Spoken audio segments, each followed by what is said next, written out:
She walked into their home carrying plastic bags and quiet eyes. A nobody, a delivery girl, a mistake their son married. They called her a stain, an embarrassment. What they didn't know was that every time she bowed her head, a kingdom was waiting for her to rise. Because this nobody was the daughter of a man whose silence could crush empires. And when they finally discovered who she truly was, it was too late to take back the way they treated her. Arya stood at the gate, rain soaking through the thin jacket she wore. 2 plastic bags of steaming noodles dangling from her fingers. Her shoes squished with every step on the wet pavement, soles nearly worn through. But she didn't mind. This was her 6th delivery of the day, and the night was far from over. She tilted her head upward just enough to blink away the water in her eyes and press the doorbell. The gate clicked open with a mechanical buzz. She stepped through the threshold into a world that wasn't hers. A polished stone driveway, manicured hedges, and a golden porch light that made everything feel colder, not warmer. Arya adjusted the strap of her delivery bag and knocked on the second door. A tall woman with wine-red lipstick and a tight silk robe opened it halfway. "Delivery," Arya said gently, holding up the bag. The woman didn't speak. She looked at Arya from head to toe, eyes pausing at the soaked hem of her pants, the smudged plastic bag handles cutting into her fingers. Then she sighed, loudly, and called over her shoulder, "Ryan, your dog girl is here." Arya blinked. The woman stepped back. Arya entered, slowly. Ryan came down the stairs, phone in one hand, casual annoyance on his face. "Mom told you to stop working these jobs," he said, not unkindly but not kindly either. "It's embarrassing." "I wasn't doing it for pride," Arya replied, trying to smile. "I was doing it so your mom doesn't have to pay for our groceries." He took the bag, didn't meet her eyes, and walked toward the kitchen. She stood in the entryway for a moment, shivering slightly. His mother, seated elegantly in the living room, didn't bother hiding her stare. "You know," the woman said, swirling red wine in her glass, "when Ryan told us he married a delivery girl, I thought he was exaggerating." "I didn't expect to be welcomed with open arms," Arya said softly. The older woman smiled thinly. "Oh, darling, this is open arms, for someone like you." Arya's heart clenched, but she didn't flinch. She knew her place in this house. Not quite a wife, not quite a guest. Somewhere in between a tolerated inconvenience and a stain they couldn't scrub out without making a scene. She had met Ryan during a rainy day accident, quite literally. He knocked her off her bike outside a university cafe. He had apologized, bought her tea, and somehow, in those early weeks, made her feel like the world could bend a little toward kindness. He never talked about his family. And when she found out who they were, old money, traditional, obsessed with legacy, it was too late. She'd already loved him, and he had promised, they'll warm up eventually. They didn't. Arya set her empty bag down and stepped into the kitchen. Ryan stood there, scrolling through his phone while reheating the noodles in a gold-trimmed microwave.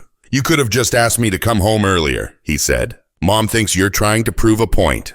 "I'm just trying to keep my dignity," she answered. "You married me. That should be enough." Arya looked down. She didn't respond, because it wasn't about being married to Ryan.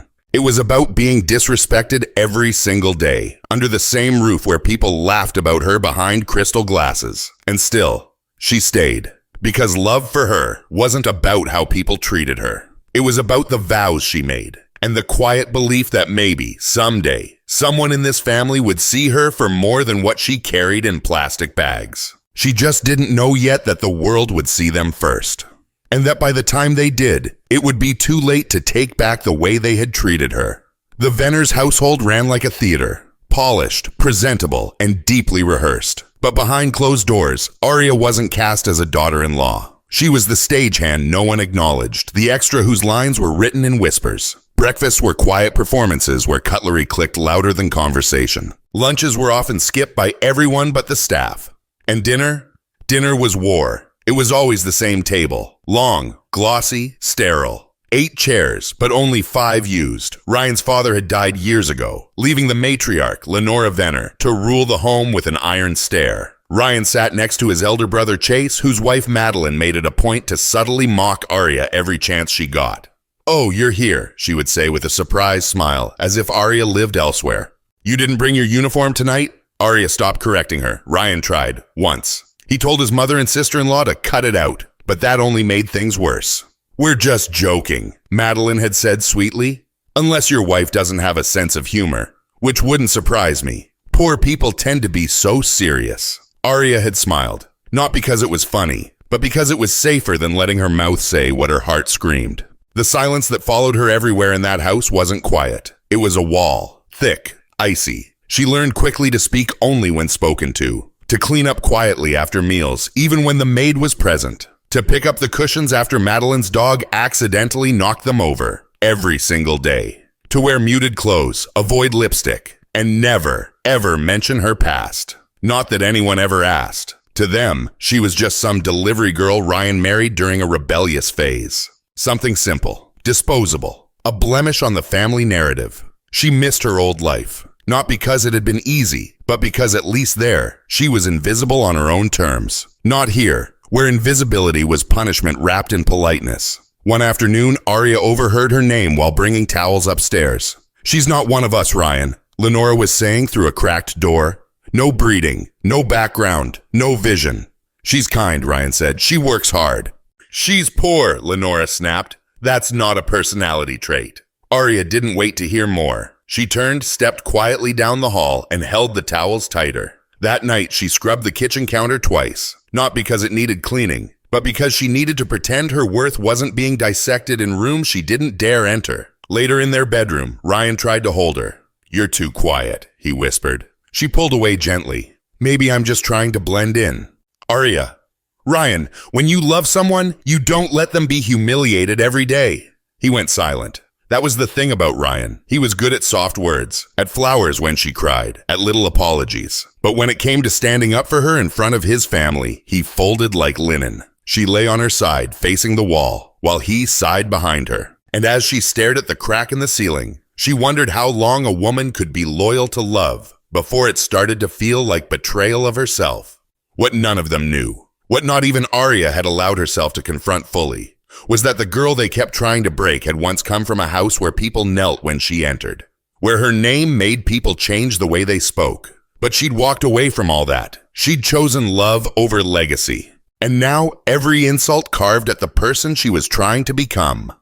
Until eventually, someone would say the wrong thing at the wrong time, and the girl in plastic bags would become a woman they couldn't ignore. The invitation had said intimate gathering, but Lenora Venner's version of intimate still meant linen napkins, wine older than most marriages, and at least one city councilman at the table. Arya stood in the hallway, smoothing down the dress Ryan had picked for her. A plain beige shift, modest, unremarkable, like he hoped she'd blend into the wallpaper. She stepped into the dining room like someone walking into a spotlight she never asked for.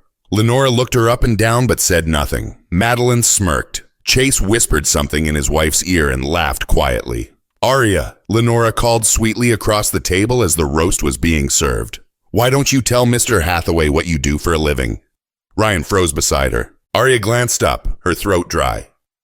I don't work anymore." "Oh? I thought you were quite active. What was it again? Bike delivery?" Lenora's smile was razor thin. "Yes, ma'am," Arya replied softly. "I used to deliver food." "Used to?" Madeline chimed in. "Did you finally tire of carrying fried chicken to strangers?" There was light laughter around the table. Arya smiled. "Barely. Some of us work because we have to," she said. "Or because we're not qualified for more," Lenora added without missing a beat.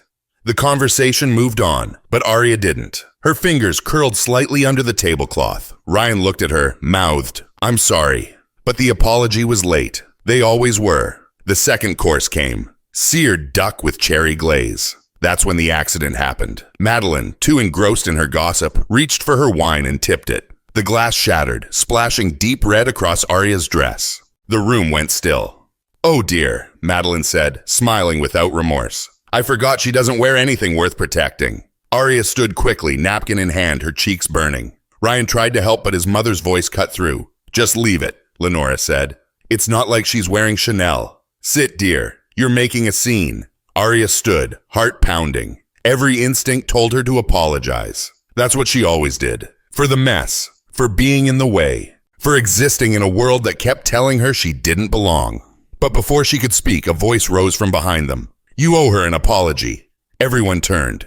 It was Mila, the oldest housemaid, a woman who'd worked for the Venners for over a decade. She stood at the doorway, towel in hand, eyes fixed on Lenora. I beg your pardon, Lenora said coldly. You treat her like a stray, Mila said. You all do, but she is not what you think. Mila, leave the room, Ryan snapped. But she didn't. Her voice shook. When I was younger, I worked for a man named Arturo Velez. He ran the Velez estate in Palmera. Only one child, Aria. She disappeared when she was 15. Said she wanted a life where people saw her, not her last name. Aria's eyes widened. Mila turned to her. You still have his eyes, you know. The room erupted. What is this nonsense? Madeline gasped. Is this some prank? Ryan looked like he'd been slapped. Lenora stood slowly. You're telling me she's a Velez? No, Aria said quickly. It's not. But the seed had been planted, and suddenly, every cruel word, every insult, every mocking glance hung in the air like glass about to shatter. Because even if it wasn't confirmed, even if it was only a whisper, it was enough to rattle the floor beneath the Venner's feet. Dinner ended early. Aria sat alone in the bathroom, soaked in wine, shaking, trying to calm the pulse in her throat. Outside, the house buzzed with panic. Not for what had happened to her, but for what might come if the whisper turned out to be true. And in the quietest part of her soul, Aria felt something shift. For the first time in years, she didn't feel small. She felt dangerous. They didn't talk about it at breakfast. Not with words anyway, but every glance was loaded. Every spoon against porcelain rang sharper. Ryan sat stiffly, staring at his toast like it was a math problem he couldn't solve. Lenora, dressed immaculately in an emerald silk robe, flipped her newspaper page with surgical precision. Madeline was unusually quiet, but her eyes never left Aria. Aria. She ate slowly, deliberately, as if nothing had happened. Because for the first time since she married into this house, she was no longer playing defense. She didn't confirm anything, didn't deny it either. She simply let the silence thicken, let their questions ferment into paranoia. By the time Ryan pulled her aside in the hallway, his voice was low and strained. Who's Arturo Velez? Aria blinked. Why? Don't play dumb. I'm not. I'm just wondering why my husband never asked that before his family decided to humiliate me in front of 10 people. Aria, I'm not angry, Ryan, she said, calm but firm. But I'm also not explaining myself to people who've never once asked how I was doing. He didn't respond, because what could he say? He'd never really asked. That night, Lenora made a call. The kind of call one doesn't place from a cell phone, but from a secure landline locked in the back room of her office. The voice on the other end answered with one word. Yes, I need information on someone named Aria. Possibly Velez. She may be connected to Arturo, the Palmera family. Check for aliases, adoption records, quietly. Yes, ma'am. When she hung up, her hands trembled slightly, because Arturo Velez wasn't just a name. He was a name people didn't say aloud unless they had to. Once, over a decade ago, Lenora had met him briefly at a closed charity gala. He hadn't shaken hands, hadn't smiled. But when he stepped into the room, the air changed. Several political guests suddenly had to make urgent phone calls. A diamond merchant from Madrid nearly spilled his drink. He was that kind of powerful. The kind whose empire was unlisted, whose reach came without press coverage, whose enemies vanished without headlines. And now Mila was claiming that Aria, sweet, quiet delivery girl Aria, was his daughter. Lenora didn't sleep that night. She kept thinking of the wine-stained dress, the way Aria hadn't flinched, the way she'd stared back when everyone expected her to wilt. 3 days later, Madeline cornered her in the garden. You're bluffing, she hissed. It's just a coincidence. Some housemaid's confused memory. Maybe, Aria replied, kneeling beside a rose bush, gloved hands brushing away dirt. Madeline squinted. So it's not true? Aria smiled without looking up. Do you want it to be? Madeline stepped back, unsettled. Because it wasn't the words that rattled her. It was the stillness in Aria's voice. The calm of someone who didn't need to prove anything. The quiet edge of a woman who could destroy everything by simply refusing to explain. That night, Lenora paced in her study. Her contact had texted. Still digging, but the name Aria Velez appeared once in a sealed inheritance clause from 12 years ago. The file was locked, confidential, which only made things worse. The Venners weren't just threatened by the idea of Aria being a Velez. They were terrified of not knowing whether she was, because mystery is far more dangerous than truth. Upstairs, Aria lay in bed alone. Ryan was downstairs on a work call that had conveniently lasted 2 hours. But she didn't mind. For the first time, she wasn't thinking about how to survive in this house. She was thinking about when and how to stop surviving altogether. Because she wasn't just a delivery girl anymore. She was the daughter of a man whose silence could collapse corporations. And she'd inherited more from Arturo Velez than just his eyes. She'd inherited his patience, his precision, and his ability to smile, while others began to tremble. It started with a whisper, then a hired favor, a phone call made from a burner, paid in cash, no name spoken. Lenora had spent her life ensuring the Venner reputation stayed pristine. But now, a storm brewed beneath her roof, and its name was Aria. The family needed confirmation. They couldn't take the word of an aging housemaid and a trail of locked files. So Lenora did what people like her did when truth became inconvenient. She hired someone to dig it out of the dirt. A man named Victor sat in a parked car across from the estate 3 nights in a row, engine off, eyes locked on the front gate. Aria had a routine, mornings in the kitchen, afternoons in the garden. But once a week, always Wednesdays around 6:30, she left without explanation. "Tail her," Lenora had said. And so he did. This time, she didn't call for a driver. She wore sneakers, jeans, a plain hoodie, her hair tucked into a baseball cap. She looked like any other woman trying not to be seen. But Victor had followed enough people to know when someone wasn't just hiding, but protecting something. She didn't take the main roads. She cut through back alleys, changed trains twice, and ducked into a thrift store for 10 minutes without buying anything. It wasn't aimless. It was deliberate. By the time she arrived at a quiet residential street outside the city, Victor had to follow on foot. She approached a set of tall gates, black iron with vines twisted through them. No security booth, no visible cameras, just a discreet intercom embedded in the stone. Aria pressed a single digit. The gate opened without a word. Victor froze. There was no name on the mailbox, no address number on the wall. But he recognized the style, the same estate architecture used in Palmera, where rumors said Arturo Velez kept his private residences.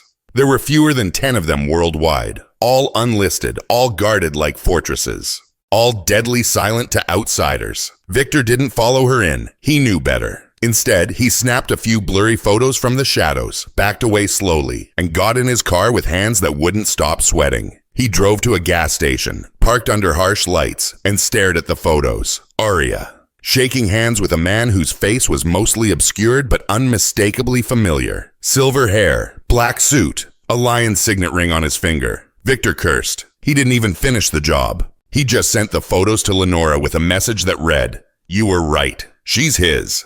Then he shut off the phone and tossed it in a dumpster. He didn't want to be involved any further. Back at the Venner estate, Lenora stared at the images, her manicured fingers trembling for the first time in years. The blood drained from her face. Madeline hovered nearby. "Well," Madeline whispered. She's Velez," Lenora murmured. "But what does that mean? What do we do?" Lenora said nothing, because what could she do? She had insulted, degraded, and humiliated the daughter of a man whose name was not whispered in polite society. Not because it was shameful, but because it was terrifying. And worst of all, Aria had said nothing. She hadn't flaunted it, hadn't threatened. She'd just waited. And now they knew. Aria returned home past midnight. She entered quietly, her footsteps light but certain. She passed Ryan in the hallway. He looked at her, tried to speak, then didn't. She walked straight to her room, shut the door, and stood there in the dark, because she knew. They had followed her. She could feel the shift in the air, the weight of panic dressed as politeness. The silence had changed. It was no longer dismissive. It was afraid. She sat down slowly on the edge of the bed and exhaled, not because her secret had been exposed, but because she hadn't lifted a single finger. And yet the empire they had tried to keep her beneath was already beginning to crumble. The day began with silence, not the usual kind. This one was calculated, tense, like the air before lightning cracks across a dry sky. Ryan didn't go to work. Madeline didn't post a single Instagram story. And Lenora, always the earliest riser, sat at the breakfast table long before sunrise, a teacup in her hand, and no intention of drinking from it. Aria came down at 8:07 a.m., calm, dressed in soft cream linen and flats. No makeup, no jewelry, just presence. She didn't sit. She stood at the foot of the table, her eyes moving slowly from face to face. "Anything you want to ask me?" she said, her voice gentle but knife sharp. Ryan looked down. Madeline glanced at Lenora, lips pursed. Lenora lifted her chin. "You lied to us." "No," Aria said, walking slowly to the side of the table. I protected you from the truth, and I never owed it to you. Why marry into this family if you're royalty somewhere else? Madeline spat. Because I believed in love, Arya said softly. Stupid me. Before anyone could respond, the front gates creaked open. It was the kind of sound that didn't belong to delivery vans or mailmen. It was too heavy, too sure. The staff rushed to the window, then froze. A line of 3 black cars rolled up the driveway. Matte finished, tinted, slow-moving. At the center, a vintage Jaguar with no license plates. Arya didn't flinch. Lenora stood abruptly. What is this? Arya looked at her coldly. A visit. The butler opened the door and paused. Arturo Velez didn't wait to be announced. He stepped inside like the house already belonged to him. Gray hair slicked back. Midnight suit tailored within an inch of perfection. No smile, just a stare that silenced the room instantly. He didn't speak to Lenora. He didn't look at Ryan. He turned directly to Arya and said one word. Daughter. The room exhaled in collective shock. Arya nodded once. He approached her slowly, then turned toward the others. His gaze swept across the table like a scalpel. I never interfere in her choices, he said, voice low, barely above a whisper. She wanted a life of peace. A life without shadows. I let her go, though it nearly killed me. Lenora's mouth opened, closed, opened again. Mr. Velez. He cut her off with a look so cold it could have frozen glass. I did not come to make noise, he continued. I came to say this. Your family has treated my daughter with filth and venom, but she endured, quietly, with grace. That ends today. He gestured, and one of the men behind him placed a leather folder on the table. Inside, documents, photographs, a deed to a property, financial records, and recordings. Arya didn't even glance at them. She had no idea what was in there, but she trusted him. Lenora opened the folder and went pale. These are our investors, our stocks. Your leverage, Arturo said. All compromised. One call from me and it collapses. You wouldn't, she gasped. I haven't, he replied. Because she asked me not to. He turned back to Arya. But now that your name is known, should I stay my hand any longer? She looked at him, then at the trembling family who had called her delivery girl, disgrace, dog. She stepped forward, voice level. No, I don't want revenge, she said. But I want them to feel what silence tastes like, what power looks like when it doesn't need to scream. Arturo's mouth twitched, almost a smile. As you wish. He turned to go. Before leaving, he paused by Ryan, who hadn't spoken since the moment his father-in-law entered. She chose you, Arturo said quietly. Remember that when you wonder why you still have a roof over your head. Then he left. No threats, no raised voice, just a presence so heavy it made the chandeliers tremble. That night, the Venners barely spoke. Arya walked the halls like a ghost, except this time, they all saw her. Not as Ryan's mistake, not as the girl with plastic bags, but as the woman who held back a kingdom to preserve their peace. And they had spat on her anyway. They didn't know what she'd choose next.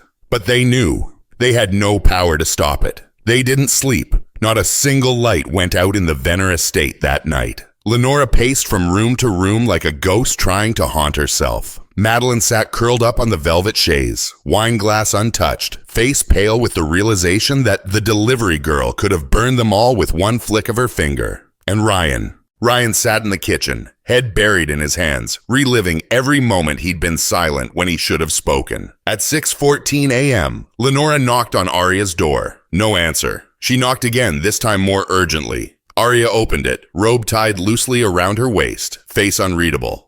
Come in, she said, not warmly, not cruelly, just absolute. Lenora stepped in like someone stepping into court, not a bedroom.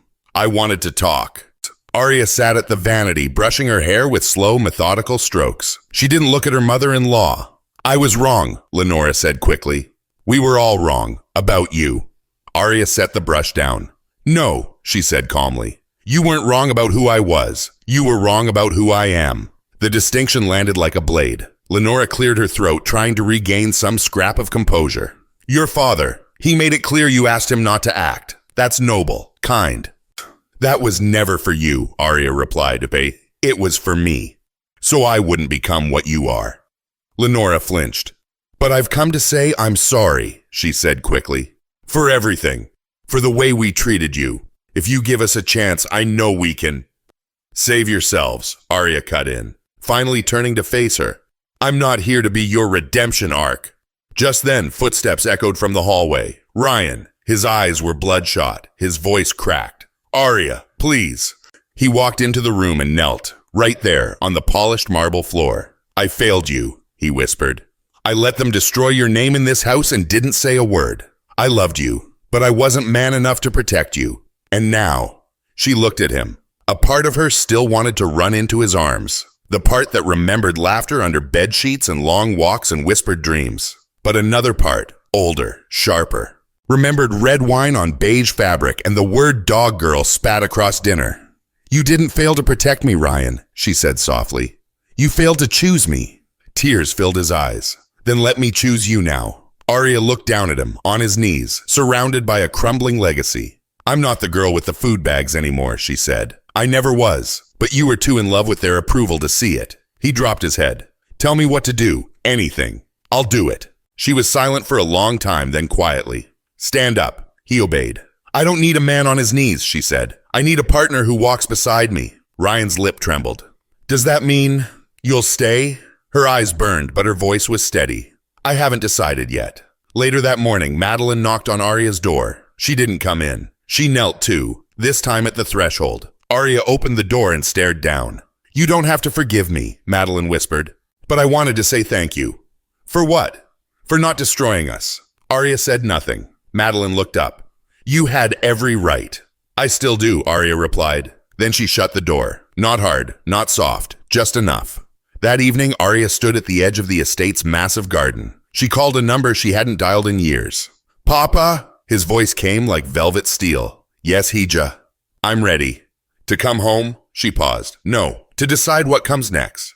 He was silent for a moment. Then, I'll wait for your word. She hung up, eyes fixed on the horizon. Behind her, the Venners were scrambling to make amends. In front of her, the future was hers to define. And for the first time, it would be written on her terms. 1 week later, the Venner house was still pretending nothing had changed. The servants tiptoed. The flowers were replaced twice a day. And Lenora continued hosting lunches with women who gossiped in whispers. But the silence in the halls had shifted. It no longer surrounded Arya. It followed her. Like reverence. Like fear. She no longer lowered her gaze. She no longer apologized for breathing in rooms they tried to shrink her out of. Arya had not yet said what she would do. Stay or go. Forgive or forget. But she carried herself with the quiet certainty of someone who no longer needed to ask permission to belong.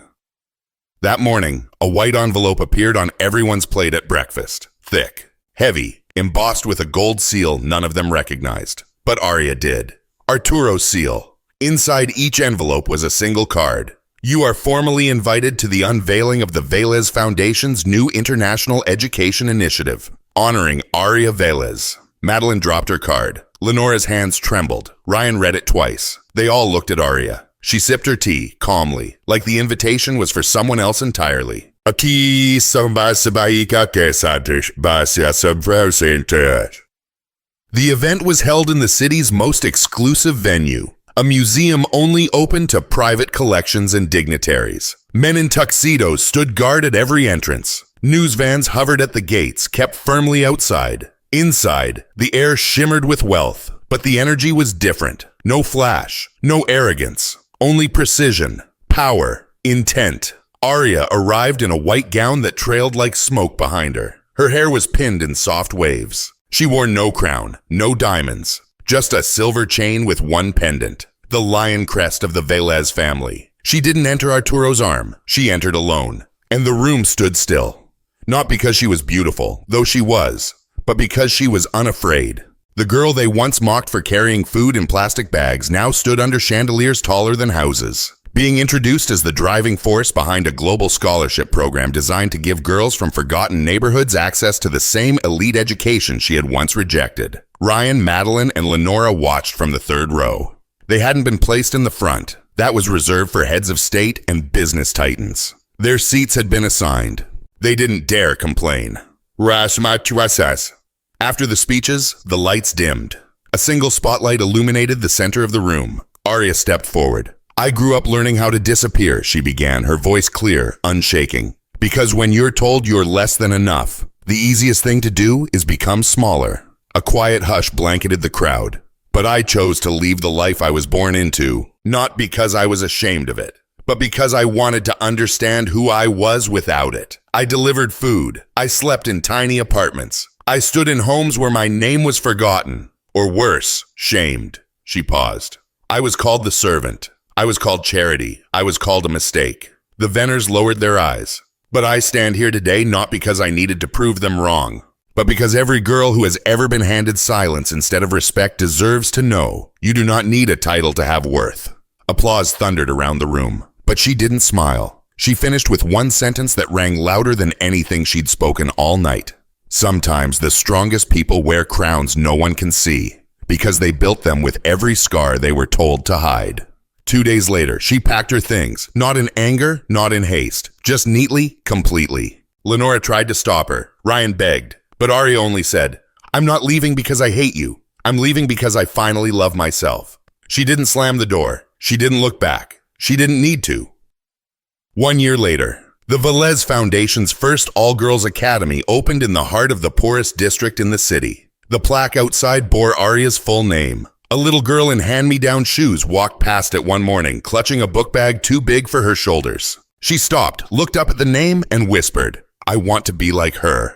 Across town, Arya watched the ribbon-cutting ceremony from a quiet rooftop, a warm breeze lifting the edges of her coat. She didn't need applause. She didn't need revenge. She had reclaimed her voice. She had rewritten her name. And somewhere in the distance, the girl with plastic bags smiled, because now she was the crown they never saw coming. She never raised her voice, never raised her hand. She didn't seek revenge. She sought dignity, and that was the one thing they were never prepared for. They mocked her for her plastic bags, but now they sit in rows, watching her name written in gold. Because some women don't fight with swords. They fight by surviving, and then they build legacies. So remember this.